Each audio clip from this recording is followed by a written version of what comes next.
भारतीय जनता पक्षाचा शहर ओबीसी युवा मोर्चा अध्यक्षावर लोखंडी कोयत्याने हल्ला केल्याप्रकरणी आरोपी तुषार संतोष भिंगारे राहणार सोलापूर याचा जामीन अर्ज मेहरबान जिल्हा व सत्र न्यायाधीश कटारिया यांनी फेटाळला। 22 जून 2024 रोजी रात्री 9च्या सुमारास फिर्यादी बालाजी सुरेश भिंगारे यांच्या राहत्या घरासमोरील गणपती मंदिराजवळ थांबला असता गल्लीतील राहणारा नातेवाईक ऋत्विक संतोष भिंगारे हा जवळ येऊन म्हणाला, इलेक्शनमध्ये बीजेपी प्रचार करून लई पुढारपण करत होता, तुला लई मस्ती आली आहे का, तुला बघून घेतो असे म्हणत त्याचा लहान भाऊ यश संतोष भिंगारे हा त्या ठिकाणी आला आणि तुला मस्ती आली आहे का असे म्हणून शिवीगाळ करू लागला। यावेळी गल्लीतील दोघांचे नातेवाईक श्रीनाथ वाडेकर यांनी दोघांना समजावून सांगून घरी पाठवून दिले। त्यानंतर रात्री उशीर झाल्याने आणि जेवणाची इच्छा नसल्याने फिर्यादी आणि त्याचा आतेभाऊ अमोल कुंदूर, पवन उपळकर, ऋषिकेश उपळकर असे सर्वजण चहा पिण्यासाठी रात्री 11:15च्या सुमारास राहत्या घराकडून शिवाजी चौक सोलापूर या ठिकाणी 2 मोटरसायकलवर बसून गेले। 23 जून रोजी रात्री 12:30च्या सुमारास आम्ही चहा पिऊन परत 2 मोटरसायकलवरून राहत्या घराकडे जात असताना वडार गल्लीच्या थोड्या अंतरावर बाळीवेस सोलापूर येथे आले असता अचानक ऋत्विक भिंगारे, यश भिंगारे, तुषार भिंगारे, संतोष भिंगारे यांच्या हातात लोखंडी कोयता घेऊन धाक दाखवून त्यांनी अडवले। यावेळी फिर्यादी आणि कुंदूरचे मोटरसायकलच्या पाठीमागे बसलेले पवन उपळकर, ऋषिकेश उपळकर मोटरसायकलवरून उडी मारून पळून गेले।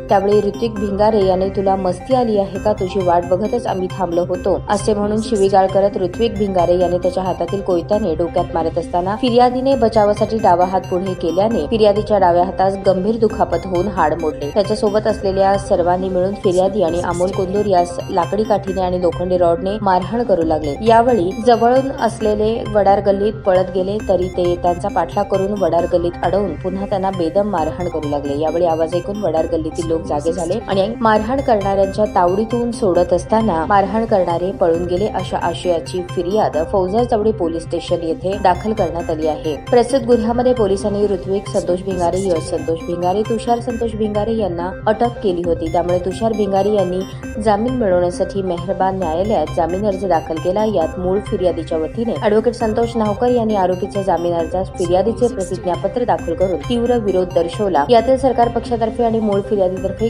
केलेला युक्तिवाद ग्राह्य मानून न्यायालयाने आरोपीचा जामीन अर्ज फेटाळला। यात मूळ फिर्यादीतर्फे ॲडव्होकेट संतोष नावकर, ॲडव्होकेट शैलेश पोटफोडे यांनी तर सरकार पक्षातर्फे ॲडव्होकेट अल्पना कुलकर्णी यांनी, आरोपीतर्फे ॲडव्होकेट अभिजित इटकर यांनी काम पाहिले।